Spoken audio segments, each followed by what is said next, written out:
Hey everybody, welcome back to Preston Can't Play. This is episode 3 of Super Mario World. We're about to jump on this green switch palace. Get those green switches, and that is going to allow me to access the hidden exit to a stage that I have already completed with the green blocks.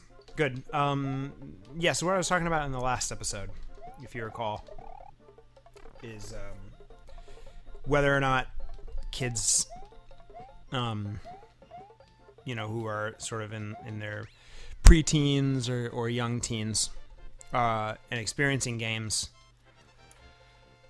now or did recently are in the same level of awe that I remember being when games like this were coming out.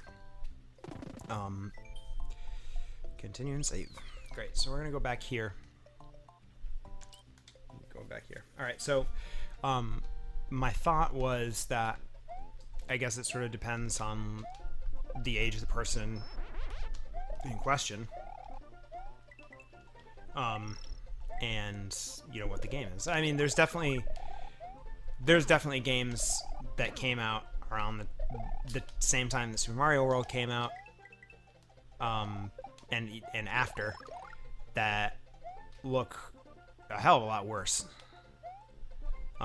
So just there's no like default of games looking good. Obviously, even I don't know. It still happens now. There's games that come out and they're just like complete messes. So I'm definitely not like.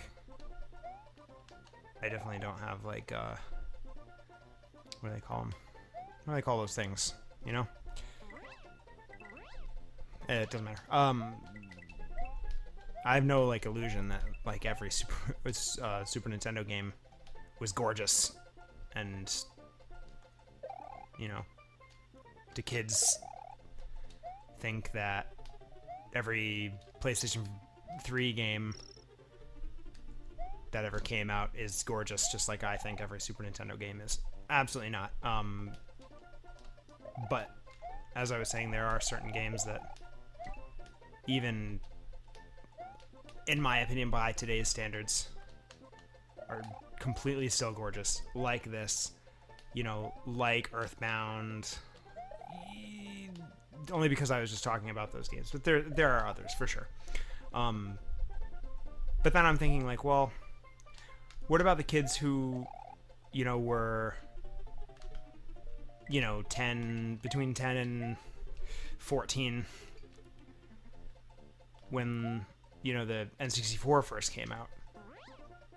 Because even when that came out, I don't know, I don't think I was ever super impressed by Mario 64 like I was impressed with this. Damn it. I mean, there was a lot of flaws on so many Nintendo 64 games. But I don't know, or that one wasn't so bad. That's the secret exit, by the way. I use that little triangle block to run up the wall, just like a real person does. So, I don't know. Mario 64 isn't so bad. There are some like technical issues, I guess, like with camera angles and stuff like that, where like things kind of like phase in and out of existence, and they were, I guess, still trying to figure out how the 3D environments would play out in practice, I guess.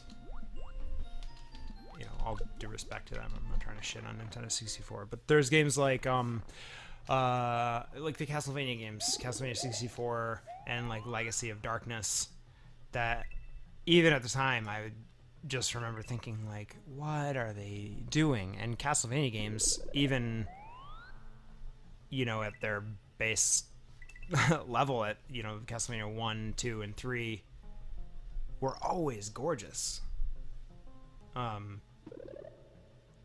and it almost seems inexcusable that they would put out this...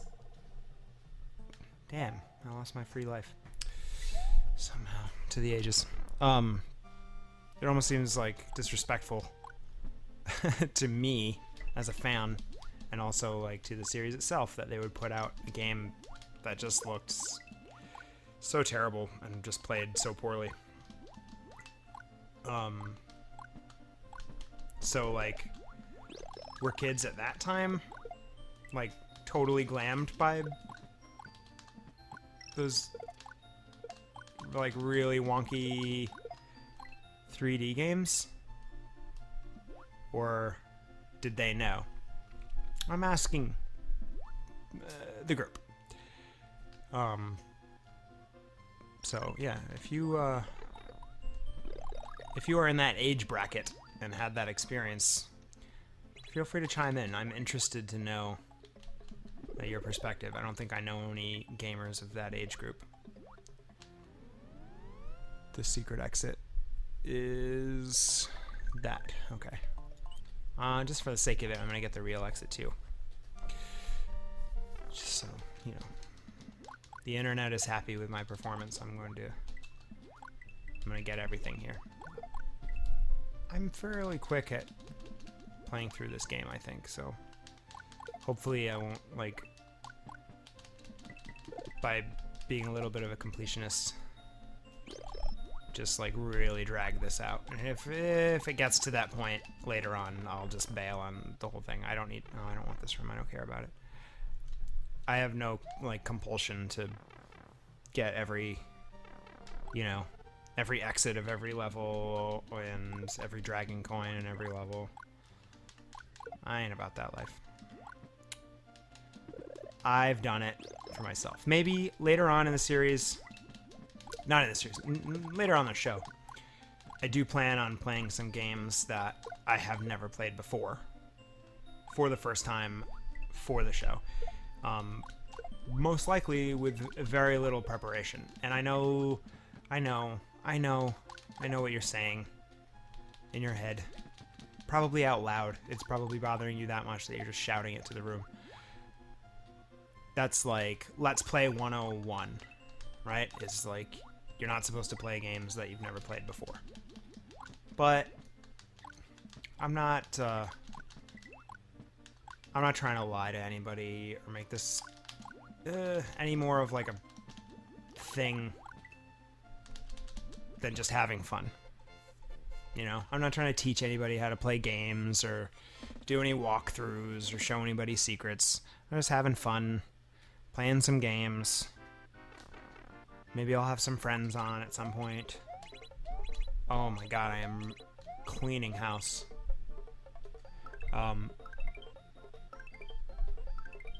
Nice. That could have been a lot better if I had gotten stars, but I'm not that good. There it is. Alright, so that's what that does. Now we're gonna go this way to the secrets. I love this. Ugh, I love the ghost houses. They're so much fun. A lot of like trickery and stuff. Like the ghost houses in this game, I feel like are almost like the model for everything that everyone does on Mario Maker. Like it's all just like trying to like just confound people as much as you can.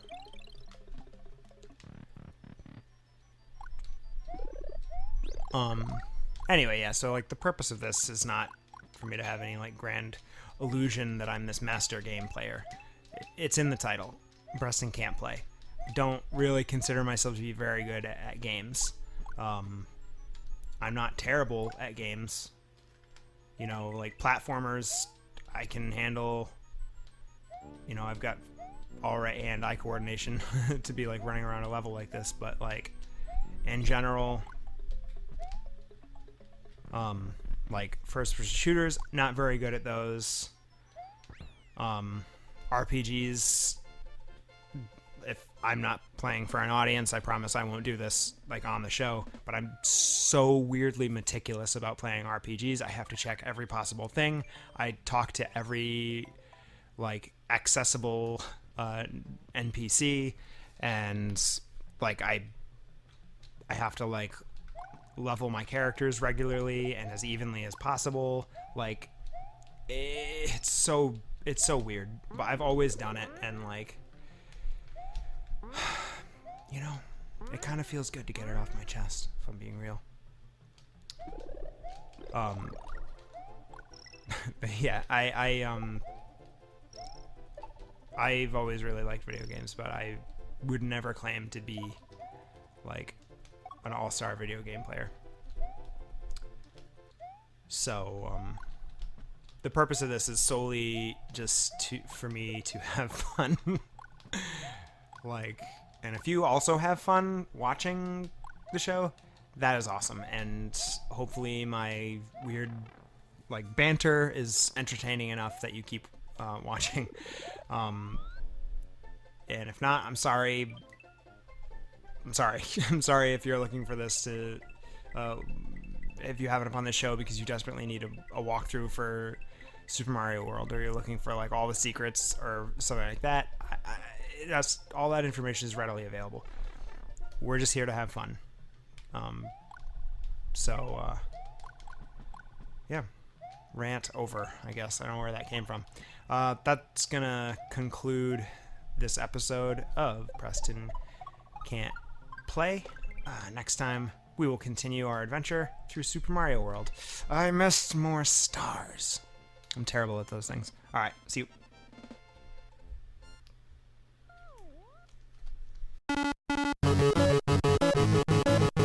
Preston Can't Play.